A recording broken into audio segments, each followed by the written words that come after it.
দিয়ে অবশেষে সবাই লক্ষ্মীর ভাণ্ডার আর এখানে যে অন্নপূর্ণা ভাণ্ডার পেতে শুরু করেছে। মানুষের মুখে হাসি, মহিলাদের মুখে হাসি। কি বলবেন এই নিয়ে?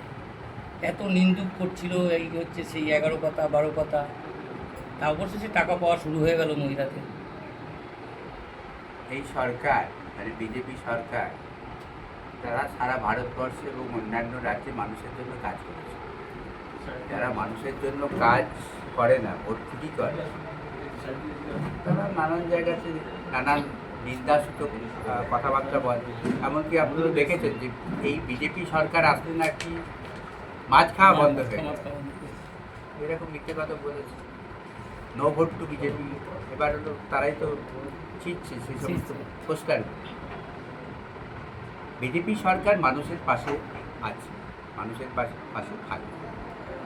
নির্বাচনী প্রতিশ্রুতি দিয়েছে যে অন্নপূর্ণা ভাণ্ডারে তারা 3,000 টাকা করে দেবে, তার সফল রূপায়ণ হবেই।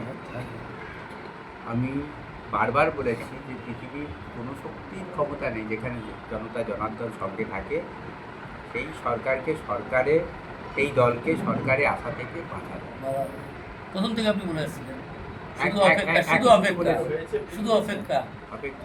তার কারণ আমরা নিশ্চিত ছিলাম যে বিজেপি এবার সরকারে আসছে। তার কারণ কি জানেন?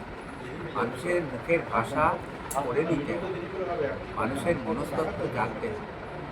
আমরা যখন ভোটের প্রচারে গেছি, সকলে খোলা মন নিয়ে আমাদের কাছে ভয় পান।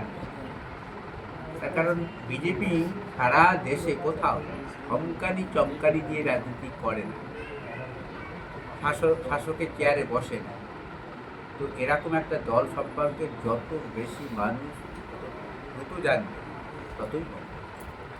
খর্দার কী হবে? খর্দার নাম পরিবর্তন হবে নাকি সুষ্ঠু রূপায়ণ হবে?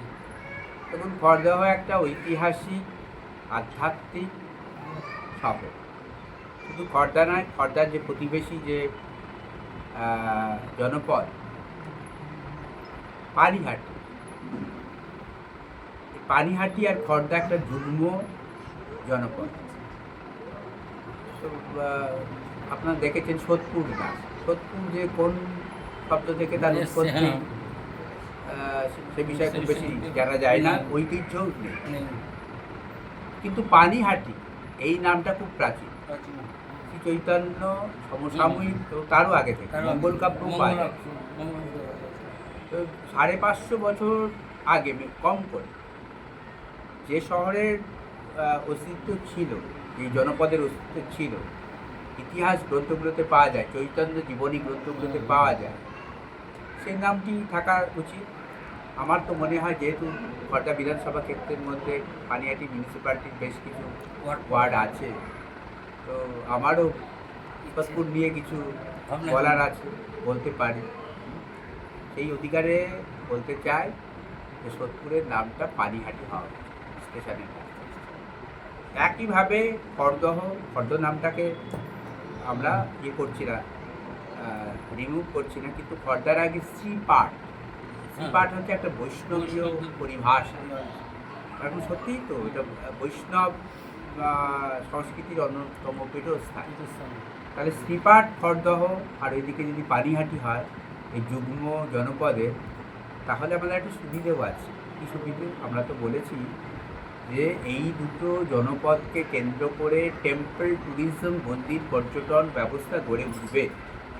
মন্দির পর্যটন ব্যবস্থা যেখানে হয়েছে, আপনারা তো দেখেছেন যে শ্রীরাম চন্দ্রের ভব্য মন্দির তৈরি হয়েছে অযোধ্যাতে, কত লোকের কর্মসংস্থান হয়েছে। তো এখানেও সম্ভাবনা আছে, সেই সম্ভাবনা আমরা খতিয়ে দেখেছি। এখানে হবে বহু গরিব লোকের কর্মসংস্থান হবে, বহু মানুষ খেয়ে পরে বাঁচতে পারবে। আমরা এই পর্যটন মানচিত্রে খর্দহ এবং পানিহাটিকে নবরূপে প্রতিষ্ঠা করতে চাই। দূরপাল্লার ট্রেন এখানে যাতে দাঁড়ায়, রেলওয়ে যে মিনিস্টারকে, মাননীয় মন্ত্রীকে প্রস্তাব দিয়েছি যে এখানে দূরপাল্লার ট্রেন দাঁড় করিয়ে পর্যটন মানচিত্রে এই দুটো জনপদকে গুরুত্ব দেওয়া হোক, এখানে গ্যালোপিং ট্রেন দাঁড়ায়। এখানে এসি ট্রেনগুলো দ্বারা একটা মডেল স্টেশন হোক, খড়দা স্টেশনের উত্তর প্রান্তে আন্ডারপাস হোক। আর তো এছাড়া তো আলাদা করে পিডব্লিউডির কাছে প্রস্তাব দিয়েছি যে সংকীর্ণ রাস্তার উপরে ফ্লাইওভার হবে, প্রস্তাব দিয়েছি। এটাও আগামী দিনে হবে, এটাই আমরা আশা করছি। তো সব মিলিয়ে খড়দহ নতুনভাবে আজকে রাস্তাটাও ভীষণ জরুরি। খুব জরুরি। অল্টারনেটিভ রাস্তা করতে হবে, শুধু একটা স্পেশাল রোডের উপরে ছাড়লে হবে না।